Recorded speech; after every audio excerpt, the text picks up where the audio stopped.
টি-20 cricket হচ্ছে এবং IPL থেকে টি-20 ক্রিকেট, মানে আমরা যদি কনভার্সনটা দেখি টি-20 বিশ্বকাপের ক্রিকেট ভারত থেকে ইউএসএতে অনেকটা এরকম যে এখানটায় প্রচুর রান হবে, 150 রান তো হবেই, 200-200 রান হবে, চেস হয়ে যাবে, এক্সাইটিং একটা ক্রিকেট হবে। এবং ইউএস এর উইকেটগুলোতেও আসলে শুরুর দিকে অনেকে এক্সপেক্ট করছিল, নট এভরিওয়ান, যেখানটায় অনেক ভালো রান হবে। অস্ট্রেলিয়া থেকে উইকেট বানিয়ে আনা হয়েছে এবং এখানটায় যেহেতু ড্রপ ইন উইকেটে খেলা হবে, যেহেতু এখানকার সয়েলে উইকেট বানানো হয়নি, যেহেতু মাঠ নতুন, উইকেট প্রস্তুত হতে সেটাকে প্লেয়েবল সিচুয়েশনে আসতে সময় লাগবে, যে কারণে ড্রপ ইন উইকেট বিশাল বিশাল জাহাজে করে তারপরে লরিতে করে এনে প্রতিস্থাপন করা হয়েছে নাসাউ কাউন্টি ক্রিকেট গ্রাউন্ডে।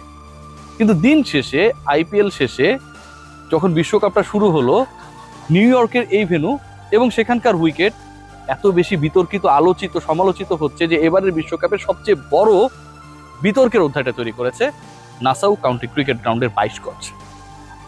দুটা ম্যাচ হয়েছে, 4টা ব্যাটিং ইনিংস হয়েছে এবং কোনো দল এখন পর্যন্ত 100 রান করতে পারে নাই। প্রথম যে ম্যাচটা হয়েছে সাউথ আফ্রিকা এবং শ্রীলঙ্কা, সেই ম্যাচে শ্রীলঙ্কা 20 ওভার খেলতে পারেনি, 77 রানে 80 রানও করতে পারেনি, তারা অল আউট হয়ে গেছে। সেই রান মোটামুটি 17তম ওভারে গিয়ে সাউথ আফ্রিকা চেস করেছে এবং দুটি দল বাউন্ডারি এবং ওভার বাউন্ডারি মেরেছেন, 3টি করে, 3টি বাউন্ডারি 3টি ওভার বাউন্ডারি, মানে 4 আর 6 হিসাবটা ভাবতে পারেন টি-20 ক্রিকেট হয়েছে। এবং দুই দল মিলে প্রায় 36 ওভার খেলেছে, কিন্তু বাউন্ডারি ওভার বাউন্ডারি সংখ্যাটাও 36 ওভারে মাত্র 6টা। আরো ইন্টারেস্টিং ফ্যাক্ট রয়েছে, পাওয়ার প্লের কথা যদি আমরা চিন্তা করি, সেই পাওয়ার প্লে তো একটা অদ্ভুত অবস্থা। শ্রীলঙ্কা তারা করেছিল 24 রান এবং সাউথ আফ্রিকা তারা করেছিল 27 রান। ভারতের সাথে নেদারল্যান্ডসের ম্যাচ, যেই ম্যাচে আমরা এক্সপেক্ট করছিলাম যে তুলনামূলকভাবে ভারত খুব স্বস্তিতে ব্যাট করবে, কিংবা নেদারল্যান্ডস যেহেতু হচ্ছে ইন্ডিয়ার সাথে খেলা, টিম ইন্ডিয়ার সাথে খেলা, মানে বড় একটা মাইটি প্রতিপক্ষের বিপক্ষে, যারা এবারে বিশ্বকাপের ওয়ান অফ দ্য কন্টেন্ডার্স, সেই দলের বিপক্ষে খেলা, খারাপ খেললেও দিন শেষে 100 করতে পারবে না এটা এক্সপেক্টেড ছিল না। 100 তো অন্তত করবে, 100+ করতে করবে, 120 বলে 120 তো করবে। বাংলাদেশ যেটা ভারতের সাথে প্রস্তুতি ম্যাচে করেছিল সেটা করতে পারেনি ভাই।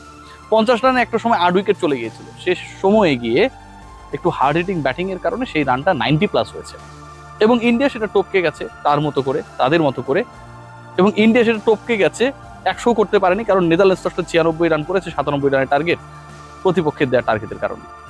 উইকেটের এমন একটা অবস্থা যেখানটায় হচ্ছে বাংলাদেশ যে ম্যাচটা খেলেছিল সেখানটাও পাওয়ার প্লেতে বাংলাদেশ 27 রানে বেশি করতে পারেনি। আজকে ভারত যখন নেদারল্যান্ডসের বিপক্ষে তুলনামূলকভাবে দুর্বল বোলিং অ্যাটাকের বিপক্ষে ব্যাট করছিল, তারা সেখানটায় পাওয়ার প্লেতে 39 রানে বেশি করতে পারেনি। এবং নেদারল্যান্ডস তারা যখন ব্যাট করছিল ভারতের বিপক্ষে, তারা 26 রানে বেশি করতে পারেনি। এই যে একটা সিচুয়েশন, 6 ওভারে আমরা এমনও দেখেছি কিছুদিন আগে আইপিএলে যে 70 রান 80 রানকেও অনেক ক্ষেত্রে পার স্কোর মনে করা হচ্ছিল না। আমি আইপিএলের সাথে তুলনায় যাব না, আইপিএলের স্ট্যান্ডার্ড, সেখানকার উইকেট, সেখানকার মাঠ, সেখানকার পরিকল্পনা, সেখানকার অ্যাটমসফিয়ার ডেফিনেটলি ডিফারেন্ট। কিন্তু এতগুলো খেলা হচ্ছে, এই যে অফিসিয়ালি বিশ্বকাপে 2টা ম্যাচ হয়েছে, 4টা ব্যাটিং ইনিংস, 6-এর উপরে রান হয়েছে মাত্র একটা ইনিংসে, সেটাই ইন্ডিয়া ব্যাট করেছে, সেটাও মাত্র 39 আফটার 6 ওভার্স। এরকম বাজে উইকেটে যখন খেলা হয়, ঠিক তখন হার্ষা ভোগলে টুইট করেছেন নাসাউ কাউন্টি ক্রিকেট গ্রাউন্ডের উইকেট নিয়ে যে এই উইকেটে ইন্ডিয়া পাকিস্তানকে খেলতে হবে।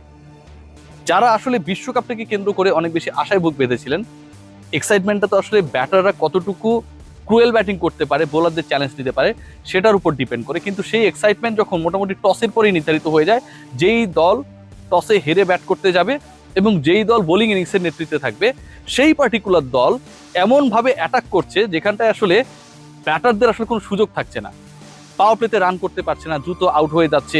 জাসপ্রীত বুমরাহ, মোহাম্মদ সিরাজ, আর্শদীপ সিং, তারা যেভাবে আজকে বল করেছে, কিংবা এর আগের ম্যাচেসগুলোতে যদি আমরা খেয়াল করি, সেখানটায় যেভাবে সাউথ আফ্রিকান বোলাররা শ্রীলঙ্কানদেরকে চেপে ধরেছে, 77 একটা দল মাত্র অল আউট হয়ে গেছে। এরকম বিশ্বকাপ আমরা এক্সপেক্ট করি না।